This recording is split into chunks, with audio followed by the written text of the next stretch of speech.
Welcome to the Water and Macromolecule Review. My name is Miss Raybuck, and I'll be doing this review with you today.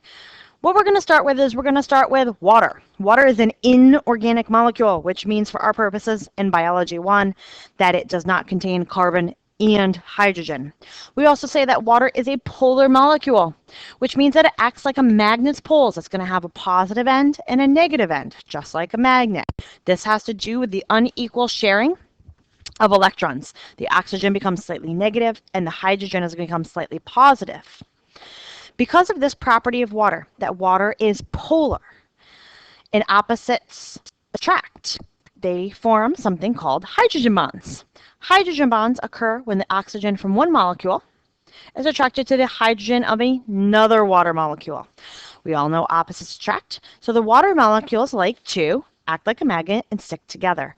This property of water means that like things are going to dissolve like things. Because water has a slightly negative end and a slightly positive end, it's going to be attracted to other molecules that have negative and positive ends also. That's why we call water a universal solvent, because it can dissolve many things on planet Earth. Property of water, that water expands as it freezes. Water is less dense as a solid, which means that it floats, allowing life to go on underneath the ice. Water has a high specific heat, which means it resists change in temperature. You have to add a lot of heat in order to break those hydrogen bonds. It also means that water cools very slowly. Cohesion, a property of water. This again goes back to the fact that water is polar and has hydrogen bonds and likes to stick to itself and other things. We did a lab earlier in the year called the penny lab, where we added water on top of a penny and it created a sort of skin. That is surface tension. This surface tension can be seen out on the earth when insects walk on water, as seen in the picture on the slide. Cohesion tension theory. Again, this has to do with the fact that water likes to stick to itself and other things. This is because of those polar and hydrogen bonds, that water will stick to itself, and this tension helps move the water upward through the xylem of the plant. Now we go into our macromolecules. Macro meaning large, big, huge. And these macromolecules are made up of many smaller molecules linked together. Macromolecules are sometimes also referred to as polymers. Poly meaning many and mer meaning subunit. Again, meaning that you have a very large thing that's made up of many smaller pieces that are repeated over and over again. Now, polymers, macromolecules that we learned this year. First, we learned about carbohydrates, then lipids, then proteins, and then finally, nucleic acids. What are the differences between organic and inorganic molecules? Things that are organic, for our purposes in Biology 1, have both carbon and hydrogen. All the things that we talk about here in class with these macromolecules, they are all organic. All carbohydrates, lipids, proteins, and nucleic acids are all organic molecules. They have both carbon and hydrogen. That is going to include all the subunits, because they all have carbon and hydrogen. So on top of our carbohydrates, lipids, proteins, and nucleic acids, your glucose, your amino acids, your fatty acids, and nucleotides are all also going to be organic. Boom. Our inorganic molecules are things that are not going to have both carbon and hydrogen. So it's going to include things like carbon dioxide, CO2, free nitrogen gas, N2, water, H2O, and ammonia, NH3.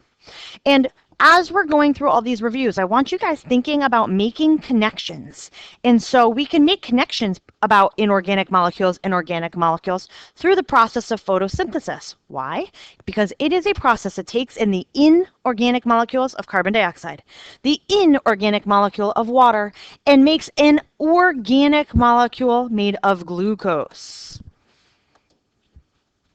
Now, on your review sheet, there is a table. In your table, you are going to be asked to write down specific information about carbohydrates, lipids, and proteins. You will see them on a slide like this, but you have to insert the information into the table. So, carbohydrates. are made up of the elements carbon, hydrogen, and oxygen. If we eat things like breads and pastas and bagels, those are going to be examples of starches, which is a large carbohydrate. In class, we've talked about things like starch, cellulose, chitin, and glucose. All carbohydrates are big ones like starch. Our big carbs are made out of a repeating unit, a monomer, known as glucose. Sometimes in class we refer to it as a simple sugar, but this glucose gets repeated over and over and over and over and over and over again. Why? Why do we have to consume glucose? We use it for immediate energy. That's why your track coach tells you to eat a big bowl of pasta so you have immediate energy that you can use for your race. When we eat that glucose or eat that starch, it'll be broken down into glucose in your body, where it's going to go to our cells.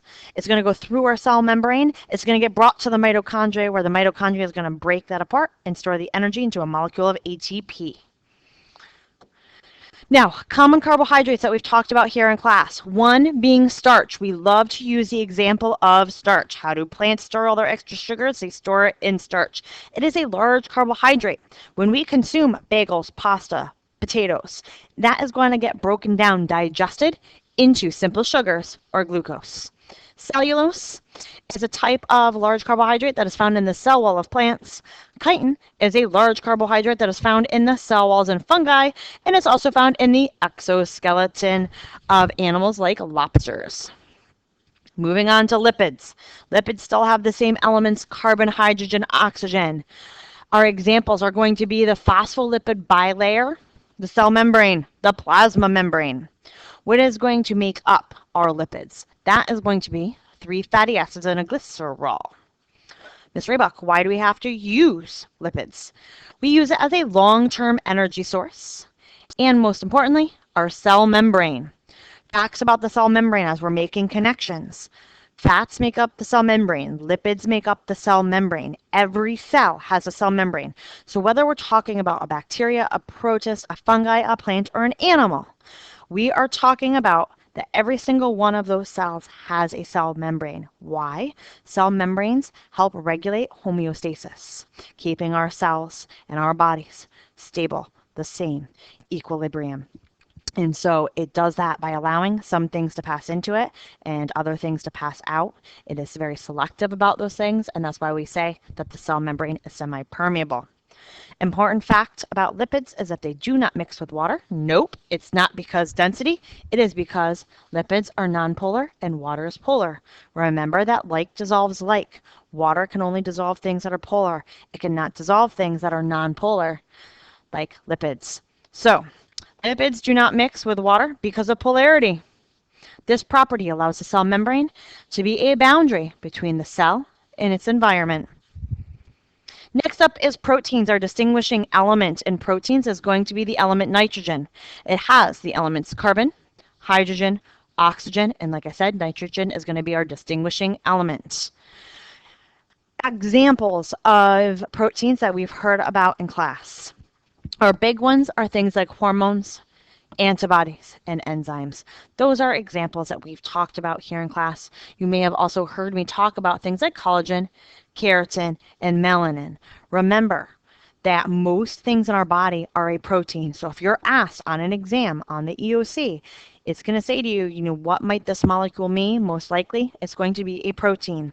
Remember that if they ask you about synthesizing enzymes, they're really asking you about synthesizing proteins. So we must put into our brains that hormones, antibodies, and enzymes are all proteins.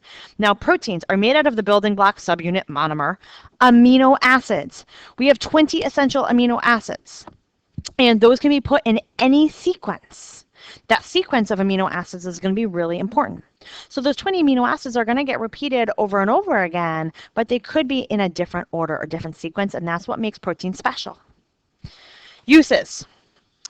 Proteins are used as structural components. They're used as chemical messengers, another name for hormones. Catalysts, another name for enzymes and the immune system. It's what we refer to when we're talking about antibodies. Now, we all know the central dogma of biology. The code of DNA is going to ultimately code for the sequence of amino acids, which codes for the protein. Remember that the sequence of amino acids determines the shape of the protein, and the shape of the protein is going to determine its function or job. Now, examples. Hormones. We must know that hormones are chemical messengers. We must know that enzymes are special proteins that can put together molecules or break them apart. That is their job. In this picture, you are going to see how hormone B can fit directly into the target cell for hormone B, into that receptor. Our enzymes and substrates also have a very special shape. Same thing with our antibodies and antigens. Their shape is going to determine their function, and they're going to fit together like a lock and key. They are very specific shapes, and they have to be in order to function correctly. Now, catalyst.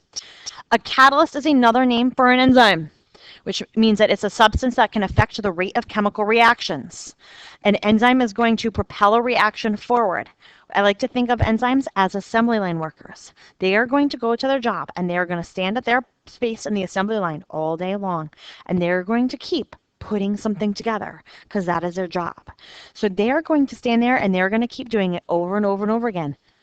Assembly line workers are not changed while they're putting things together, and they don't just go home after they put one thing together. They are going to be used over and over and over again. Enzymes, example of a protein. Enzymes are used in digestion, breaking stuff down, synthesis, putting stuff together, and all organisms have enzyme-controlled reactions, such as cellular respiration or photosynthesis. Next up, we have some pictures here. Again, you can see how the enzyme and the substrate fit together like a lock and key. They are complementary shapes, meaning that they have to be complements to each other so they can fit together, just like a key and a lock. Where they meet together, we call it the active site. And when they're all together, such as in this picture, we call it the enzyme substrate complex. So as you can see, the substrate, the reactant, will go into the enzyme. The enzyme will bind to the substrate, to the reactant, and in the final picture, the enzyme has broken it apart. So now what we're going to look at is we're going to look at some enzyme graphs. One of the things that we talk about is what is an optimum temperature. When we're looking for an optimum temperature, we're looking for the highest point on the graph. At what temperature does the assembly line worker put together or break apart the most items?